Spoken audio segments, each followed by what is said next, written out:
Jumpa lagi dengan saya para sahabatku terkasih di channel ini. Semoga kita semua dalam keadaan baik dan sehat.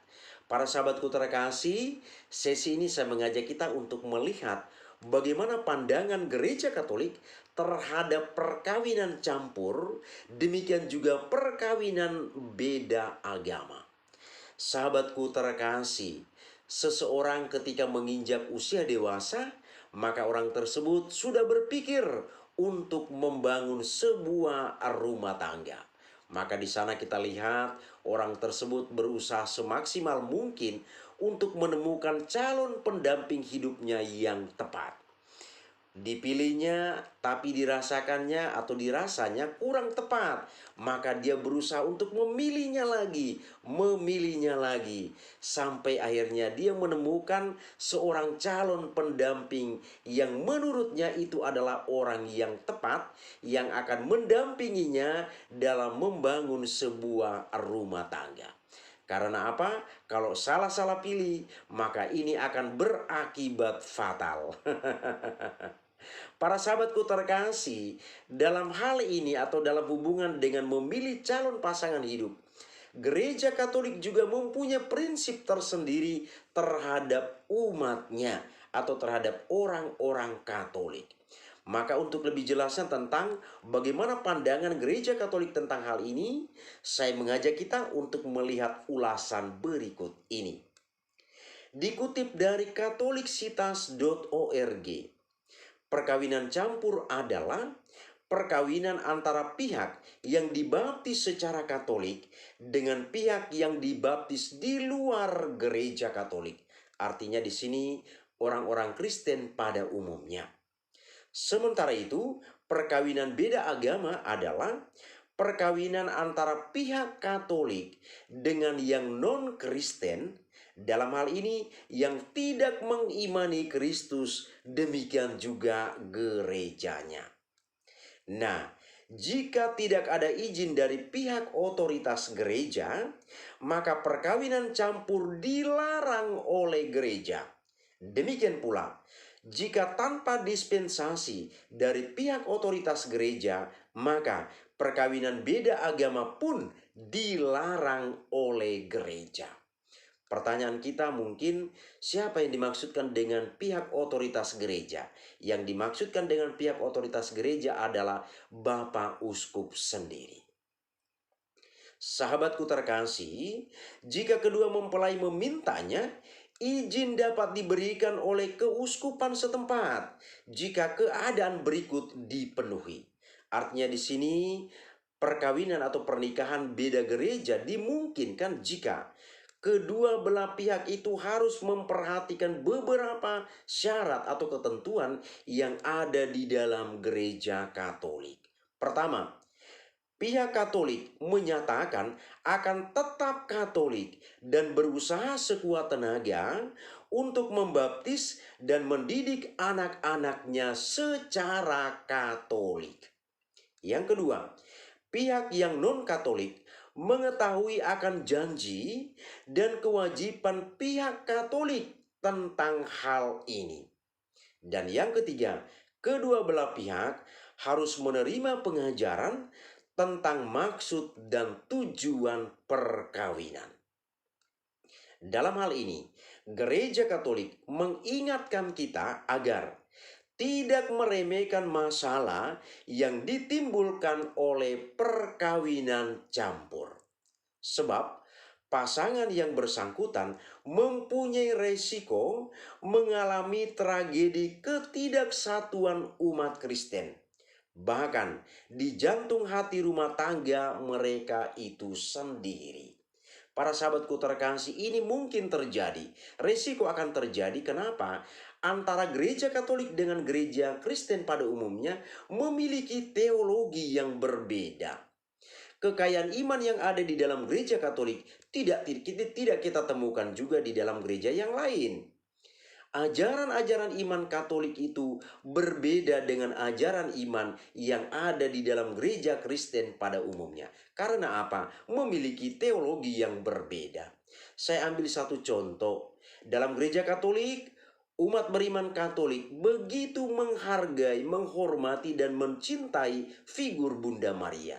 Sementara di dalam gereja Kristen yang lain, di sana tidak kita temukan penghormatan seperti itu. Para sahabatku terkasih, maka di sini masalah atau persoalan mungkin saja terjadi karena berbeda prinsip. Dalam hal ini teologi dari kedua agama ini pun sudah berbeda. Para sahabatku terkasih, ketegangan itu bahkan semakin berat jika pasangan itu berbeda agama. Tadi beda gereja saja sudah ada ketegangan, sudah ada masalah karena berbeda teologi. Walaupun baik gereja Katolik maupun gereja Kristen pada umumnya sama-sama berpayungkan Yesus Kristus, tapi teologinya berbeda. Apalagi perkawinan itu terjadi antara atau antar agama, dalam hal ini agamanya berbeda.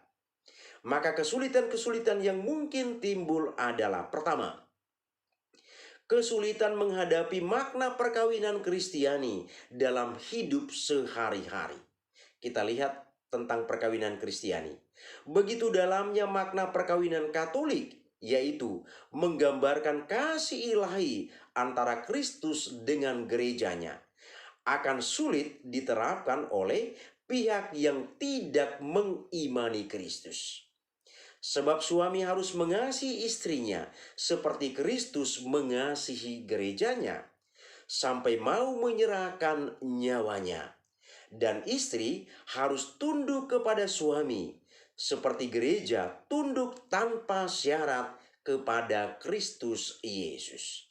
Kedua, pihak Katolik akan menghadapi bahaya akan kehilangan imannya, atau menjadi tidak terlalu peduli, bahkan acuh tak acuh terhadap kehidupan beragama.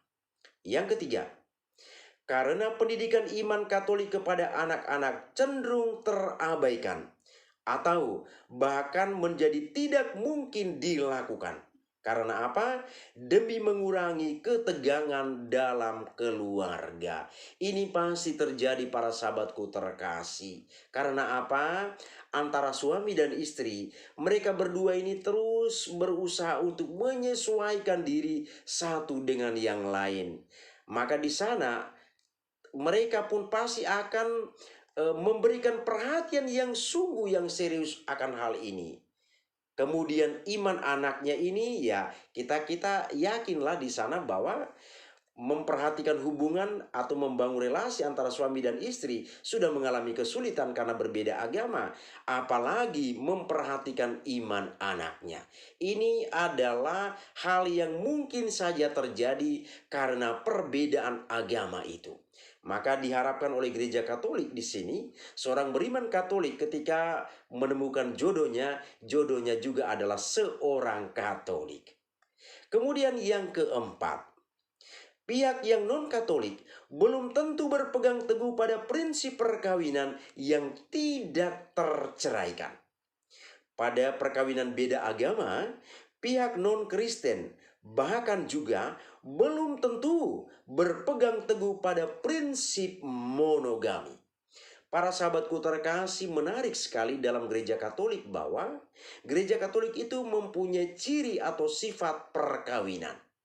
Pertama kita lihat, perkawinan Kristiani dalam hal ini gereja Katolik itu bersifat monogami. Artinya apa? Seorang suami hanya boleh punya satu orang istri. Demikian juga sebaliknya, seorang istri hanya boleh punya satu orang suami.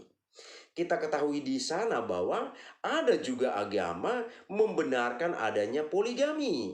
Mereka tidak semuanya menghidupi monogami. Poligami juga mereka hidupi di sana. Sementara di dalam gereja Katolik tidak dibenarkan adanya poligami. Yang ada hanyalah monogami. Kemudian hal menarik berikutnya adalah dalam gereja Katolik tidak dibenarkan adanya perceraian. Kita lihat dalam kehidupan kita sehari-hari, orang menikah, sebentar saja perkawinan itu bertahan. Setelah itu bercerai, menikah lagi, bercerai, menikah lagi, bercerai, dan seterusnya. Seolah-olah manusia itu tidak memiliki martabat yang luhur. Sementara kita ketahui bahwa manusia itu memiliki martabat yang begitu luhur.